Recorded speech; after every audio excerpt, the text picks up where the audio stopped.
So I don't know about Madonna, but if you keep pushing my love over the borderline and violate my boundaries, then there will be a conversation and consequences.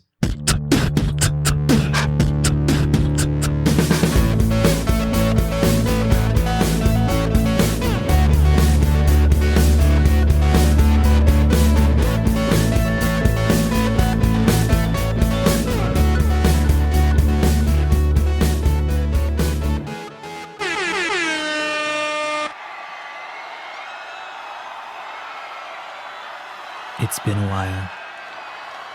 I know I shouldn't have kept you waiting, but I'm here now. Hello, my LGBTUTs. And welcome back to another episode of A Jaded Gay. I'm Rob Lovelace, and I hope you like that Britney-inspired intro. It's been a little while since our last podcast episode, so figured I'd do something fun for the first episode of the new year. And on that note, today I am a non-jaded gay because it is the beginning of 2024. I'm feeling optimistic, feeling inspired. I love the beginning of a new year. I love this time of year, January, just because I feel like it's winter. You can kind of hibernate a little bit more. It's always been a more inspiring time for me creatively, where I kind of am, at home with myself a little bit more, spending more time focusing on things for myself.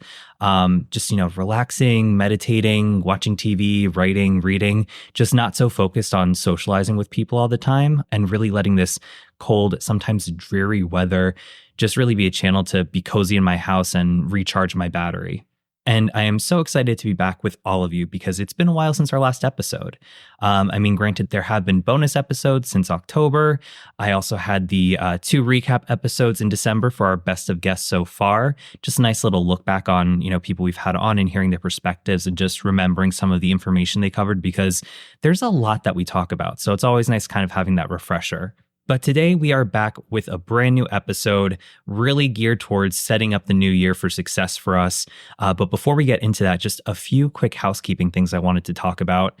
For starters, thank you all so much for your support all through 2023. Since my last recording, Spotify Wrapped came out, and it was just amazing to see how people have engaged with the podcast. Also, I don't know when this happened. I do track chart data for how the podcast is performing, so I'm not sure when exactly it happened, but A Jaded Gay peaked at number 3 on the sexuality charts in both Mexico and the UK.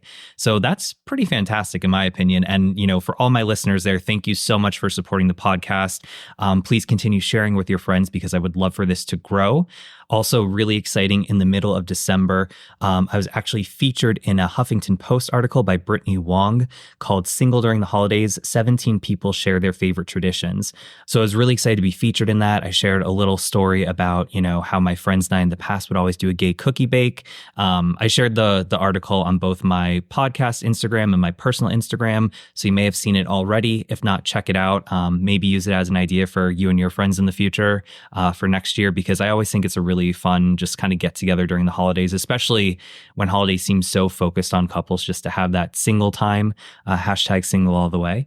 But yeah, very excited to be featured in that. Also, as I touched upon at the beginning, we have had bonus episodes coming out every month through Patreon. So thank you to all those who support me on Patreon. I greatly appreciate it. I hope you're enjoying the added content. If you haven't joined on Patreon yet, consider doing so. Tiers start as low as $1 a month. When you sign up, you get access to the episodes a day early, ad-free. You also get the monthly bonus episodes. November, I talked about my gym fails, which was pretty funny. December, I watched a gay Christmas movie and critiqued it from the comfort of my own home. And then I did just release one last week about using the opportunity of January right after the holidays as a time to really reset and refocus on what you want to achieve on the year ahead, and the importance of kind of, having those boundaries in place for that, which we'll get into in a bit. So again, consider signing up for that. Really appreciate it. Also, if you don't want to do a monthly subscription, we do also have Buy Me a Coffee, where you can donate one time any amount you want. All donations are greatly appreciated because, I am hoping to try to build the podcast up into more of a business model down the road. So having those funds in place really helps to kind of take this to the next level, so to speak. And then lastly, one thing I did want to touch upon too is if you listen to the podcast on Spotify, you'll start seeing that every episode now has, a Q&A prompt, and some of them will have polls in them as well. always tied back to the episode we cover. So I really, if you're listening on podcast, I'd really appreciate if you could utilize both those. Really trying to get some more engagement with the podcast and foster conversation. And if you don't listen on Spotify, no worries. I'm always accepting emails, so you can send your emails my way, rob@ajadedgay.com. Ask me questions, share your stories, provide your feedback and opinions on topics we cover. With both emails you send me and then anything you submit on the Spotify podcast questions and polls, I really want to start engaging with that and reading it on the podcast, because I'd like for 2024 for the podcast to be much more engaging, where we're hearing listeners submitted questions or comments and talking about them on the podcast. So definitely connect with me. I love to hear from you guys. And also, I know it's early on in the year, but I'm very excited because we have some super exciting guests lined up for this year so far. I always love having guests on. It always just brings a little something extra, because obviously I'm just one person with my own perspectives. So I love hearing from others and sharing a more inclusive view of the entire LGBTQ plus community. So we have some very special episodes coming up for you on that. And also, if you have a suggestion for a guest, or if you're somebody, listening and you're a leader in your community, you're, creating LGBTQ plus content, you're working in, mental health resources for LGBTQ plus people, feel free to reach out if you think you might be a good fit for a guest, because I'm always open to hearing from others and getting some additional speakers featured on the podcast. So a little lengthy of a housekeeping update there. I kind of feel like I'm becoming one of those podcasters who, rambles for 45 minutes and then goes, all right, but let's dive right into the topic. But hopefully this will be less than 10 minutes in by the time the topic starts. Anyway, as I hinted up front, today we are going to be focusing on boundaries. And I thought it was a good idea to talk about this for a new year, time to kind of really assess where you're at, identify where you want to be at this year and how you can achieve that. And I think boundaries is a good way to do that. Now, I do feel like this is one of those buzzwords that gets thrown around sometimes without actually understanding what it means or how to implement boundaries. And for myself personally, I used to think that boundaries were hard and fast rules like, okay, this date needs to end by 9 p.m. because I need to go to bed so I can get up early, which it is a form of a boundary, but it goes so much deeper than that regarding actual behaviors and conversations. And 2023 was a doozy of a year for me, especially with the move from Pittsburgh to Philly. I think you know about that from past episodes.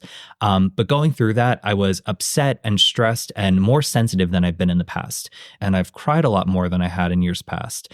But because of that, there was also some friction with some people in my life. And certain actions which I might have brushed off in the past really hit me deeper during all of that. And that whole ordeal really ripped the Band-Aid off for me when it came to recognizing why certain things bothered me, what my boundaries were, and how to communicate them. Because in the past, I would just keep quiet because I didn't want to rock the boat and upset others, even if I was being hurt in the process.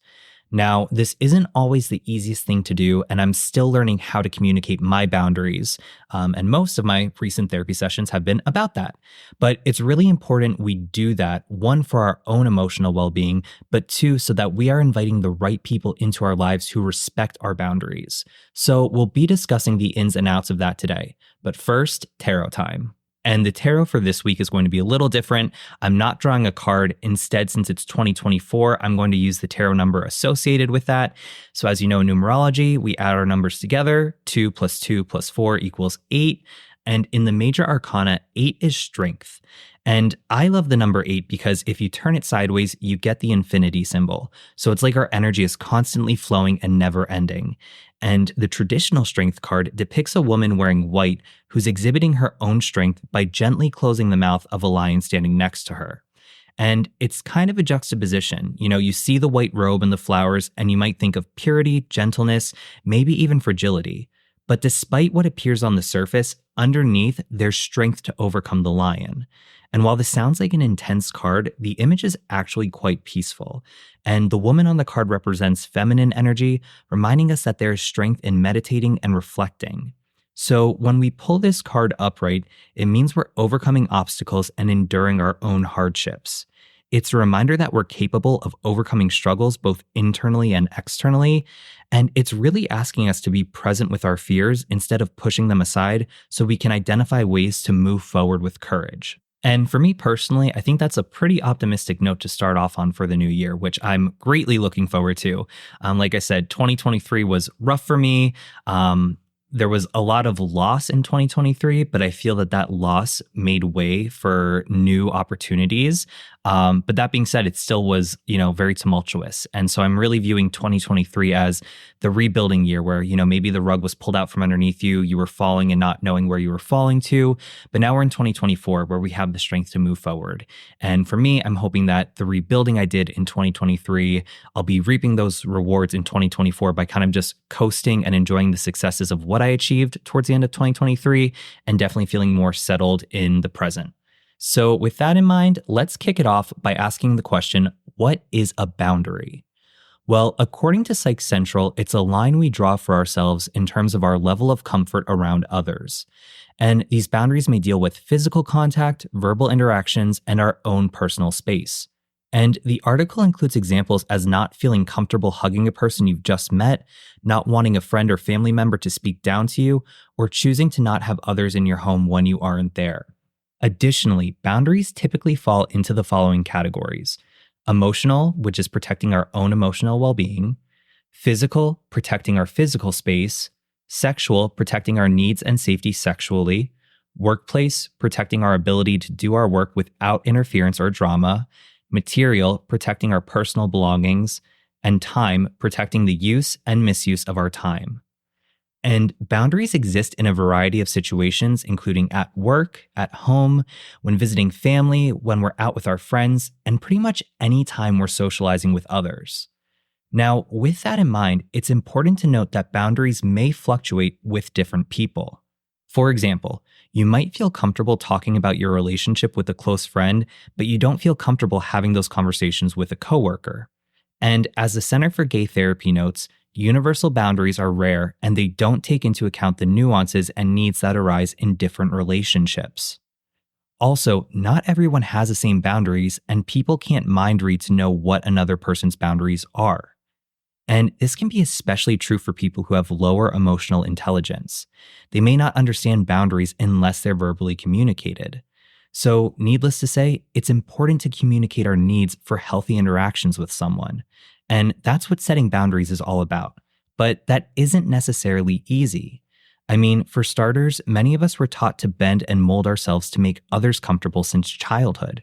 We've subconsciously been taught to put others' feelings ahead of our own.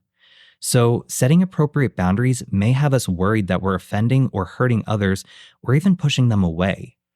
Additionally, not everyone may like or understand our boundaries or our reasons for setting them. And that can be scary because we may fear that we'll lose someone in our life if they're not receptive of our boundaries. But we can't expect our boundaries to be followed and respected if we don't set them and communicate them. But while this is difficult work for everyone, there are some additional layers of complexity for LGBTQ+ people when it comes to setting boundaries. The Center for Gay Counseling states that some gay men have learned to survive by people-pleasing and catering to others' needs. So for gay men who struggle with this, they may fear that setting boundaries will make others view them as being mean with cruel and rigid limits. Additionally, gay men may have a low sense of self-worth from the trauma of growing up gay in a straight society, and those who have issues with self-worth tend to experience challenges when it comes to setting boundaries.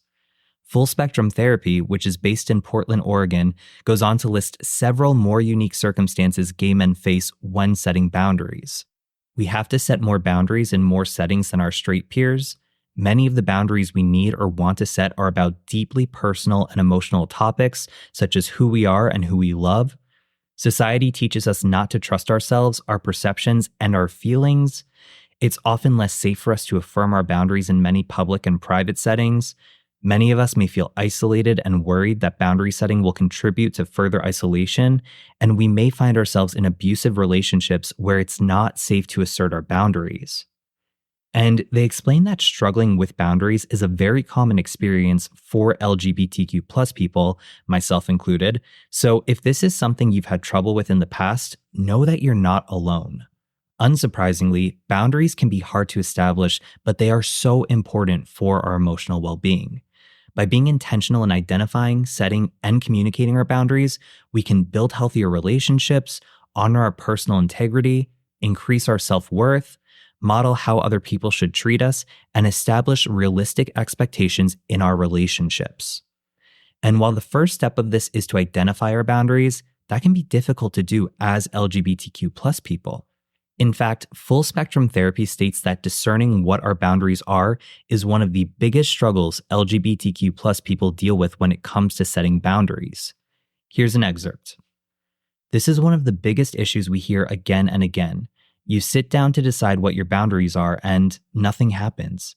You just don't know, and you're not sure how to figure it out. This often happens when you feel disconnected from yourself, your body, your feelings, and/or your gut. There's so many reasons you can feel this way, but for LGBTQ plus folks, one of the major contributing factors is lifelong exposure to homophobia and/or transphobia and all the crappy experiences that go along with it. In these situations, it can feel more quote-unquote natural to attune into the other people around you and take your cue on what's appropriate from them. This tends to work out pretty poorly because no one but you can decide what's appropriate for you. Now, for me personally, it's taken me years to realize what my boundaries are. And I'd say in the last 2 years, I've really tried to trust my intuition or that gut feeling. Something might happen that would make me feel anxious, and I tell myself, oh, you're just nervous because this is a new situation and you're afraid of the unknown. But most of those situations ended up being really uncomfortable situations for me, which my body was trying to warn me against, but I didn't trust myself. So going off of that, Psych Central has 4 strategies to help you define your own boundaries. For starters, tune into your emotions. Our emotions serve as a compass that guide us in our lives and relationships, and it's the strongest indicator of our boundaries. So tuning into our emotions allow us to better understand the people, interactions, and boundaries that we're comfortable with and the ones that aren't working for us. And when we experience emotional discomfort, it's a sign there's something we need to address, similar to physical pain. Next, tune into your thoughts. Our thoughts can also give us information on boundaries. Here's an example from the article. Maybe you have more self-critical thoughts when you're with a certain friend. After some reflection, you realize that you let her have too much sway over your self-worth, and you decide to set emotional boundaries. Or you decide that you want to spend less time with her. The third strategy is to observe others. Paying attention to others' boundaries isn't only courteous, but it gives you examples of boundaries you might want to set for yourself. You may even want to compare your boundaries with your friends who may have different ones to see a different perspective. For example, you might have been brought up believing that you should let a loved one's needs override your own or loan large amounts of money to anyone who asks, but your friends may think otherwise. And lastly, get clear on your values. Setting boundaries is all about protecting what's important to us. So we need to identify what matters most to us and then act intentionally to make that happen. So for someone who wants to spend more time with their sibling, they may decide to set boundaries around not participating in negative conversations about their sibling, cutting out excuses not to reach out, and rejecting the belief that their past activities have to resemble their present ones. So now that we have an idea of how we can begin identifying our boundaries, how do we know when it's time to set them? Well, the Center for Gay Counseling says that it's really straightforward. It's time to set a boundary when you're feeling disrespected, uncomfortable, or underappreciated with someone. But the difficult part is how to set a boundary, especially because if you've had loose boundaries over the years, you may encounter resistance and pushback from family and friends. And for LGBTQ plus people, this can be especially challenging when it comes to setting boundaries with family members. Many of us have at least one family member that may not be as accepting as we would like them to be, which is why boundary setting can be so difficult with family. And here's a few examples of what boundary challenges can look like as it relates to our families. And these come from the Full Spectrum Therapy article. How many homophobic comments will you tolerate before you end a family visit? Will you ask your grandfather to stop yelling about his religious objection to your identity? Will you attend Christmas dinner if your partner isn't invited? Will you go to a non-affirming church service with your family? Will you let your stepmother babysit if she keeps calling your sperm donor, quote-unquote, the father? Do you want to attend your cousin's wedding if the guy who dead named you on Facebook is going to be there?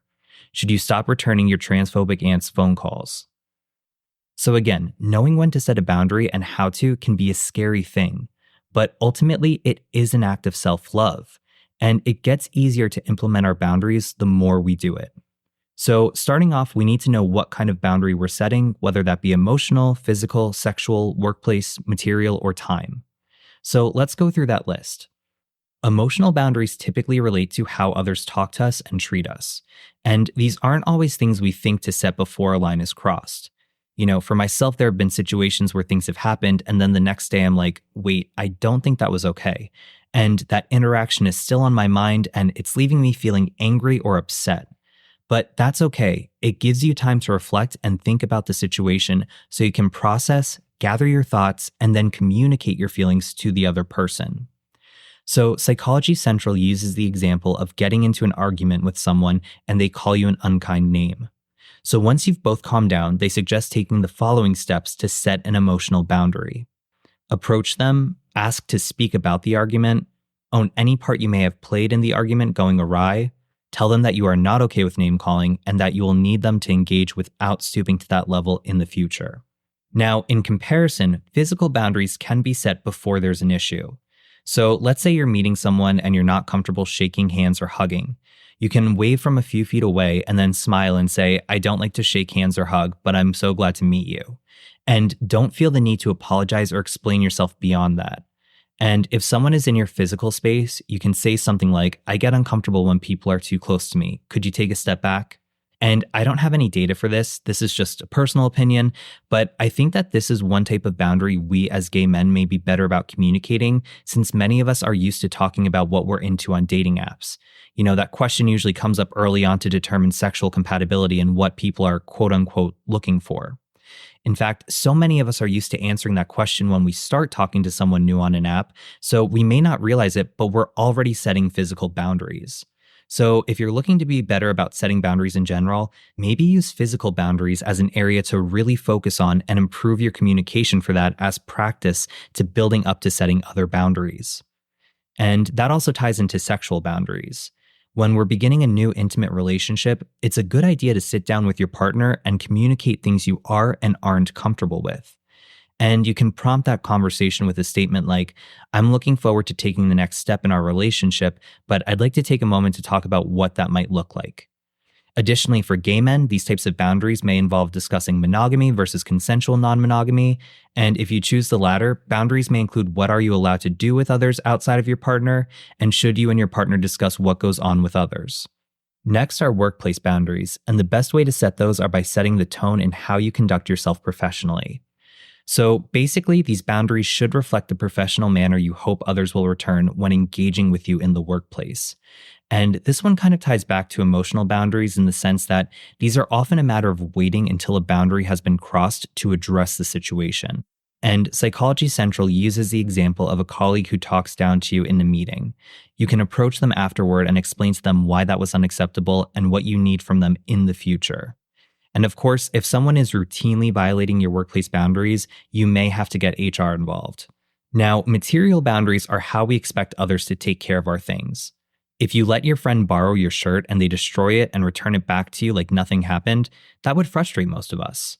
So it's completely acceptable to outline your boundaries for general use of our possessions when we lend them out.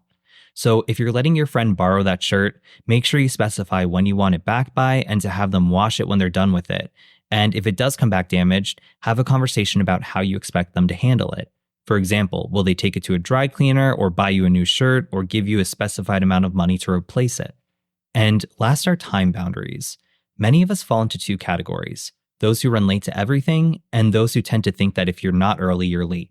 And for those of us who tend to be early, we may feel as though our boundaries are being intruded by those who run late to everything. And sure, those people may not intend to cross a boundary or hurt us, but it can still feel like our time isn't being valued. So here's how Psych Central says to address that issue.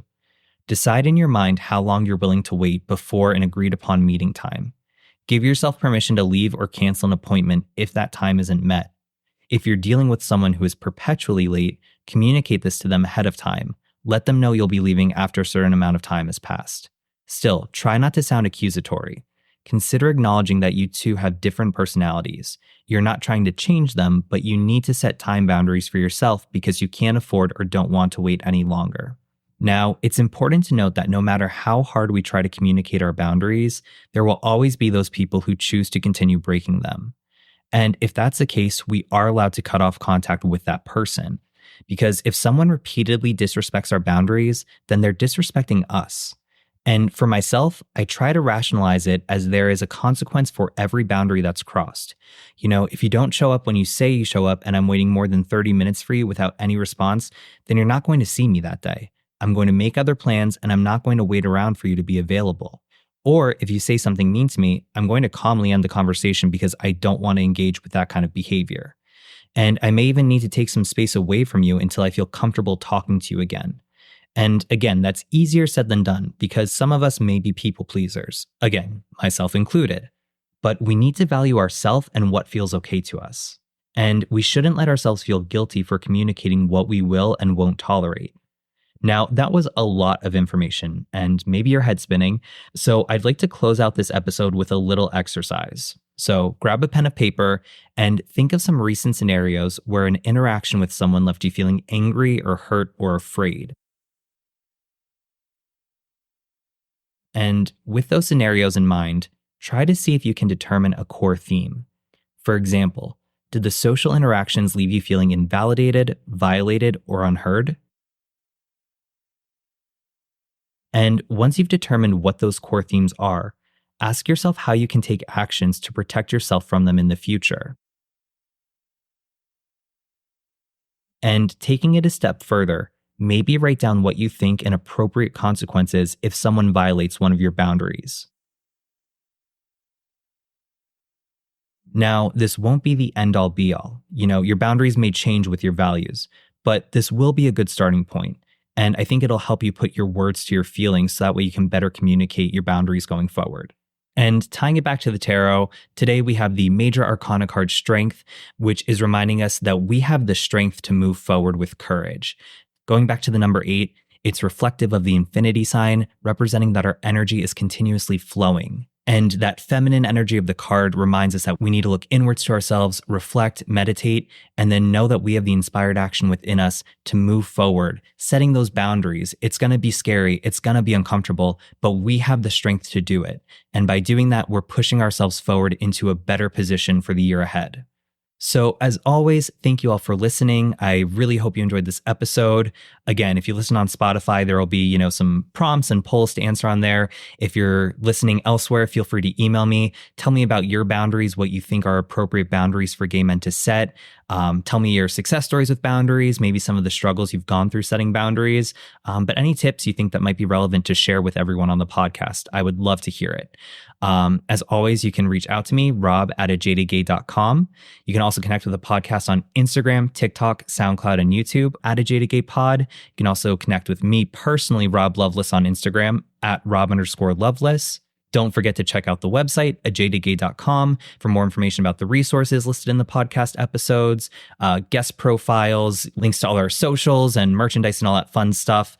As a reminder, I also greatly appreciate you considering signing up for Patreon @ajadedgaypod.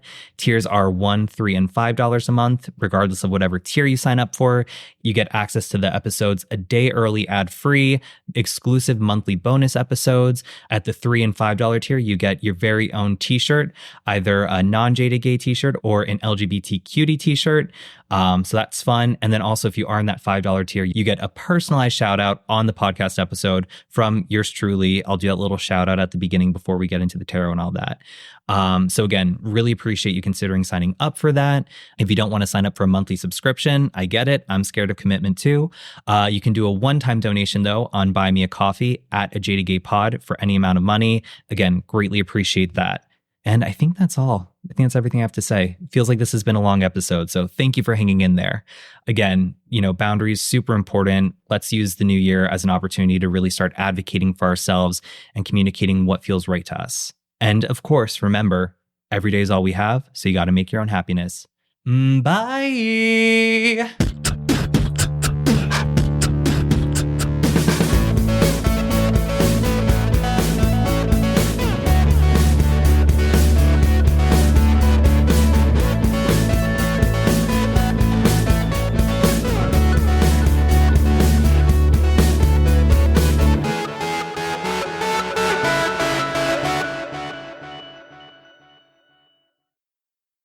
Ollie, I need you to stop licking. I don't know if the microphone's picking this up.